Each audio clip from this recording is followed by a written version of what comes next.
मंत्री हैं बिहार के। 2016 में इनको ज्ञान प्राप्ति होती है, और वो भी कब? जब इन्होंने पंचायत शराब की दुकान खुलवा दी। किसने खुलवाई भैया शराब की दुकानें? बिना इस बात की चिंता किए हुए, बिना कोई व्यवस्था किए हुए, सीधा भैया आज हमको ज्ञान प्राप्त हुआ है, कल से शराबबंदी। सबसे पहले उस काले कानून को सरकार वापस लेने का काम करे। ये मांग, आग्रह, निवेदन नहीं भैया, ये मांग है। लोग इस तारीख को सड़क पर उतरे थे जिस दिन मुख्यमंत्री जी के द्वारा इनके ऊपर लाठियां चलाई गई थी।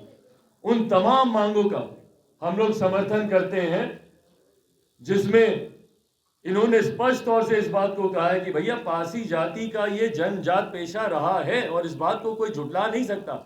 आज आपको ज्ञान प्राप्ति हुई 2016 में मुख्यमंत्री जी को। उस वक्त उनको लगा कि भैया शराबबंदी हमको लागू करनी चाहिए। 2005 से मुख्यमंत्री हैं बिहार के। 2016 में इनको ज्ञान प्राप्ति होती है, और वो भी कब? जब इन्होंने पंचायत शराब की दुकान खुलवा दी। किसने खुलवाई भैया शराब की दुकानें? किसने खुलवाई? नीतीश कुमार। खुद इन्होंने पहले शराब की दुकानें खुलवाते हैं पंचायत, और उसके बाद 2016 में यकायक इनको ज्ञान प्राप्ति होती है, और उसके बाद ये शराब की दुकानों को शराबबंदी लागू कर देते हैं रातों रात, बिना इस बात की चिंता किए हुए कि कई लोग हैबिचुअल होते हैं, उनको रिहैबिलिटेट करने की जरूरत है, रिहैब सेंटर्स क्रिएट करने की जरूरत है, उनको मेडिकल सपोर्ट प्रोवाइड करने की जरूरत है। बिना इस बात की चिंता किए हुए, बिना कोई व्यवस्था किए हुए, सीधा भैया आज हमको ज्ञान प्राप्त हुआ है, कल से शराबबंदी, और उसी श्रेणी में ले आए, बिना सोचे हुए कि ताड़ी से जुड़े हुए पीढ़ी दर पीढ़ी के लोग हैं, दादा परदादा के जमाने से जुड़े हुए लोग हैं, और ये ताड़ी को शराब की श्रेणी से सबसे पहले अलग किया जाए। अगर इतना ही ज्ञान प्राप्त हुआ है तो इस बात का भी ज्ञान मुख्यमंत्री जी को होना चाहिए। ये प्राकृतिक तौर से ये मिलने वाला ये पदार्थ है। बिहार सरकार, हम लोग मांग करते हैं, हम लोगों ने ये 9 मांगे बिहार सरकार के समक्ष रखी हैं। इसकी प्रतिलिपि भी आप सबके साथ मैं साझा करूंगा, जिसमें पहली मांग है कि बिहार सरकार नीरा की खरीदी करे। ताड़ी पर जो रोक है उसको हटाने का बिहार सरकार काम करे।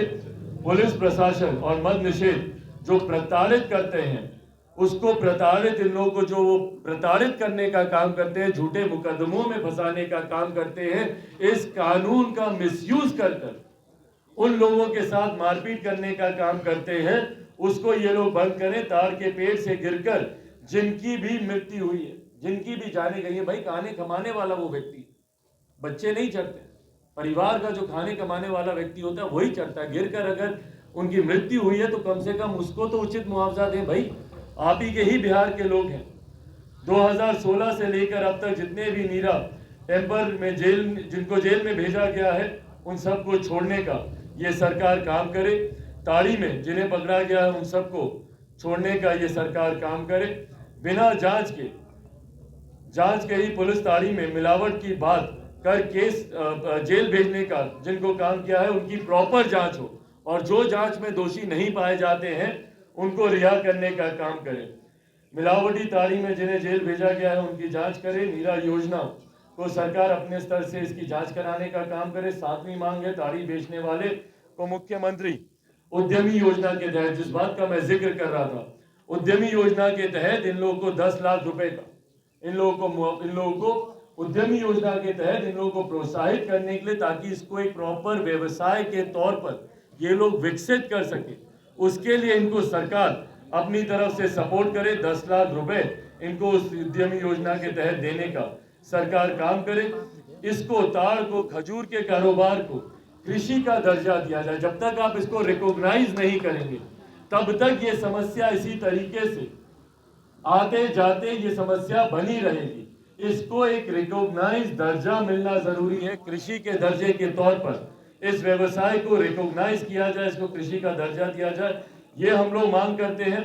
और जब तक इसकी समुचित व्यवस्था नहीं होती, जब तक इसको पुनः लागू नहीं किया जाता, जब तक इसके बेचने पर रोक नहीं लगाई जाती, तब तक इस कानून को सबसे पहले ये लोग खत्म करने का ये लोग काम करें। जिस तरीके से इन्होंने इस कानून को, इस काले कानून को बनाकर बिहार के लाखों लोगों का वर्तमान और भविष्य अंधकार में ढकेला हुआ है, सबसे पहले उस काले कानून को सरकार वापस लेने का काम करे। ये मांग आग्रह निवेदन नहीं भैया, ये मांग है लोक जनशक्ति पार्टी रामविलास की तरफ से, पूरे पासी समाज की तरफ से सरकार के समक्ष हम लोग ये मांग करते हैं। अगर इस मांग को पूरा नहीं करेंगे तो ट्रेलर अभी आप लोगों ने देखा था, आपकी लाठियों से मुख्यमंत्री जी कोई डरता नहीं है, चला लीजिए। आप लोगों ने हम लोगों पे भी लाठियां चलाई हैं, इन लोगों पे भी लाठियां चलाई हैं, आपकी लाठियों से कोई डरने वाला नहीं है। पर अगर इस मांग को पूरा नहीं किया जाता तो आने वाले दिनों में और उग्र प्रदर्शन मुख्यमंत्री नीतीश कुमार की और इस सरकार के काले कानून के खिलाफ किए जाएंगे, ये हम लोग संकल्प लेते हैं। की वजह से ये डेस्परेशन है उनके अंदर कि भैया किस तरीके से साम दाम दंड भेद का इस्तेमाल करके कैसे, भाई प्रतिष्ठा का तो सवाल है ही। मुख्यमंत्री जी अगर ये सीट हार जाते हैं, जो कि होना ही है, हारना ही है इनको, कुर्नी वाली ये सीट, डेस्परेशन इतना ज़्यादा है कि उप मुख्यमंत्री को अपने साथ गाड़ी में बैठा कर लेकर गए हैं। पर जब उप मुख्यमंत्री की पार्टी चुनाव लड़ रही थी तब इन्होंने जाना ज़रूरी नहीं समझा। जब राजद के प्रत्याशी 2 जगह से पिछले उपचुनाव में चुनाव लड़ रहे थे, उस वक्त इनको ज़रूरी नहीं लगा कि ये वहाँ पर जाएं। पर आज जब अपना चुनाव चिन्ह है, जब खुद ये चुनाव लड़ रहे हैं, तो डेस्परेशन में आज उप मुख्यमंत्री जी को भी साथ में लेकर गए हैं। प्रयास कितना भी कर लें, कुर्नी की जनता मन बना चुकी है।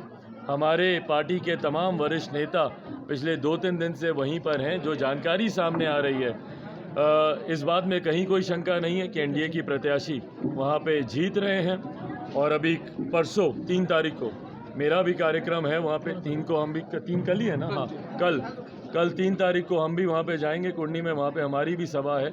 और पूरा विश्वास है कि बड़े मतों से हम लोग के प्रत्याशी की जीत पहुंचेगी। बिहार सरकार के सहकारिता मंत्री ने कहा अगर कुर्नी महागठबंधन सीट हार जाएगी तो हम पार्टी से मंत्री पद से इस्तीफा दे देंगे। तो इस्तीफा तैयार कर लें। क्या लगता है तीसरे मंत्री का इस्तीफा होगा? होने वाला ही है इसके इस हिसाब से तो फिर। Thank you. ये लो मुंह मीठा करो, आज मैंने अपना जॉब छोड़ दिया, अब हम पूर्णिया वापस जाएंगे। जॉब छोड़ दिया है? मतलब ये घर कैसे चलेगा? हम करेंगे क्या? और माँ बाबूजी क्या बोलेंगे? इसलिए मैं एक और मिठाई का डब्बा लाया। अपने बिजनेस के लिए लोन अप्रूव हो गया। अरे लोन अप्रूव हो गया वो तो ठीक है, लेकिन पूर्णिया में हम रहेंगे कहाँ? अपना घर भी तो नहीं है वहाँ। इसलिए तो एक और मिठाई का डब्बा अलग से लाया हूँ। हमने पूर्णिया में घर ले लिया है, पूर्णिया के ई होम्स पैनोरमा में। पूर्णिया में पैनोरमा ग्रुप लेकर आए हैं ई होम्स पैनोरमा। बड़ा घर, आलीशान जिंदगी और अत्याधुनिक सुविधाओं के संग। अरे अब क्यों मुंह मीठा करवा रही हो? क्योंकि हम घर वापसी जो कर रहे हैं। घर वापसी की खुशी पूर्णिया में ई होम्स पैनोरमा के संग। E homes panorama, luxurious lifestyle redefined.